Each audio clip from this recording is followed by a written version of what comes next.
welcome back to my channel, Mrs. Shank. If you're new here, that's me. My name's May, and this video is about my Flylady-style Control Journal with printables.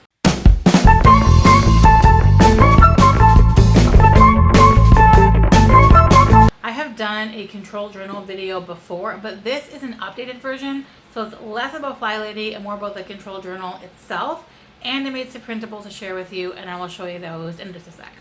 So whether you use a Flylady system or not, having a binder or a book of some kind with like all the info you need for everything to run smoothly in your house is so helpful.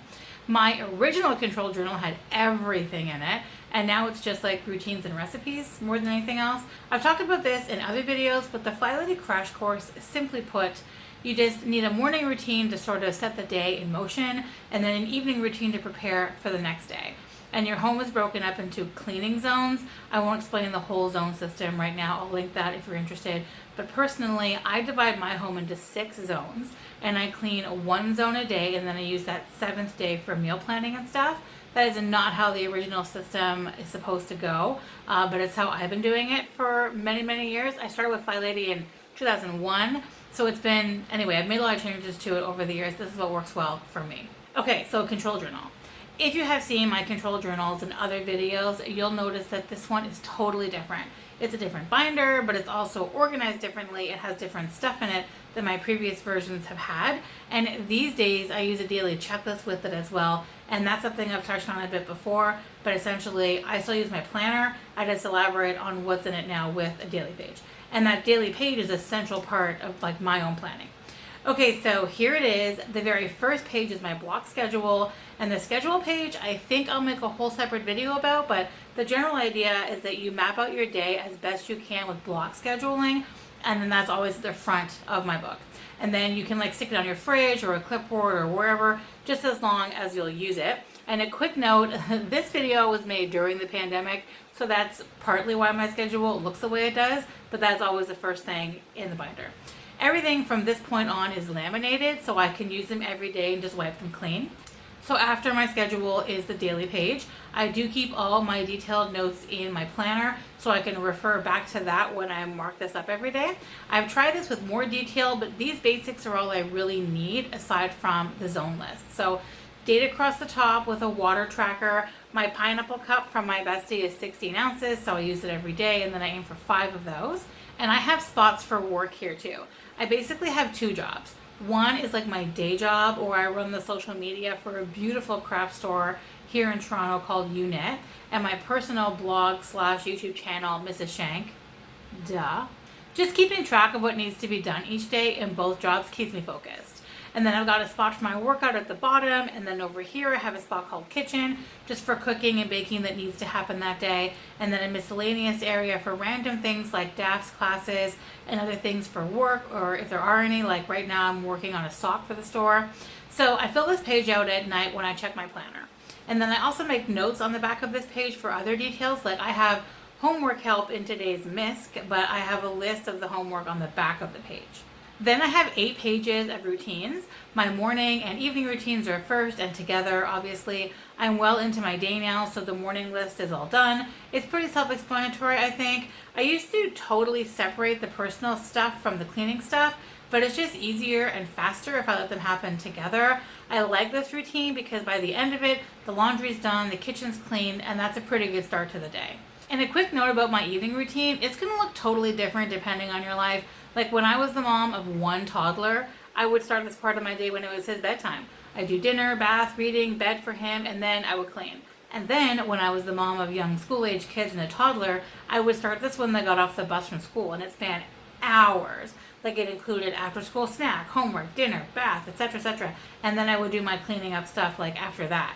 But now that my kids are all double digits, they're in middle school or higher, and this routine is more about getting ready for the next day than their stuff. This next section is for my zone chores, and as for time of day, I do this right after my morning routine because that works for me, but just do it whenever the best time of day is for you to do it.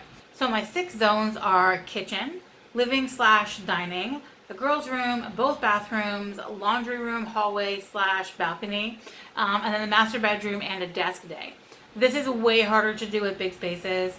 We had a 4,000 square foot house in Utah that had too many rooms to split into 6 areas.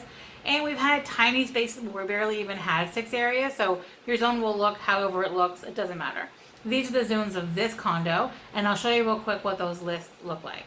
So Monday is just typical kitchen stuff.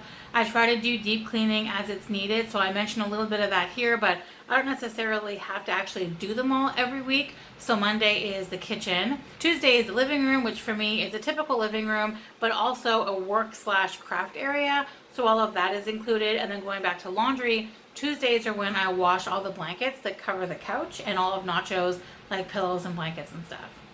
Wednesday is for my daughter's room, and since they're older, they really do a good job of taking care of their things. In their own schedules, we have Wednesday down as a room tidy day, so I can kind of help them with anything that they need, like moving things around in their closets and like sweeping behind the dresser and stuff like that. And then again, with the laundry, this is the day that we wash all of their bedding and change their sheets. I don't wash their curtains every week, but I do check to see if they need it, and they usually go wash like every other week or so they don't get super dusty. Thursdays are bathroom deep cleaning days and towel laundry days. So hand towels and face cloths usually end up in the daily laundry, but the towels get tossed in the towel hamper, and then I deal with that on Thursdays. And then since I give the bathrooms a once over every night, it's mostly just the tubs, toilets, and the floors that I have to do. Fridays are like all the odd spaces kind of. So hall room, it's like the laundry room, the hallways, and the balcony. And like we use the balcony all year, but there's obviously less to straighten up during the winter, so it's a bigger job during some times than others. The laundry room is where we have like some organized storage, mostly seasonal things. So Fridays in there is mostly about like dusting, wiping down the laundry machines.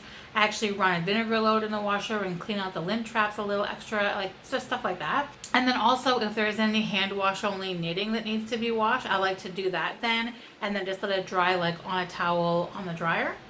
The master bedroom is another laundry day because I change our sheets and then wash our blankets. And then aside from the bed and closet, it's basically an office, so that's just like normal cleaning after that. And then desk day is when I check the budget, pay any bills that aren't on auto for whatever reason, and then this is when I do the meal planning and I print off recipes if I want to have them on paper. And then that's it for that part of my planner. Way back in the day, the recipes tab of my control journal was massive, but that was before Pinterest, and these days I can just like pull the recipe up on my phone or tablet and then work on it from there. But I do sometimes still print out the recipes, and when I do, they get tucked back in that recipe section. So your control journal will change as your life changes, and for sure if you move. Like I have moved more times than I care to really count since we started doing Flylady, and every time we move I have new zones, new routines. The idea is to make your life easier, so to like not harder. So don't add unnecessary stuff to it. Try not to be too much of a perfectionist about it. Just like jot down what needs to be done and move on. So just a quick note, as I go through these checklists, there are times that I just don't get it all done, and that's okay.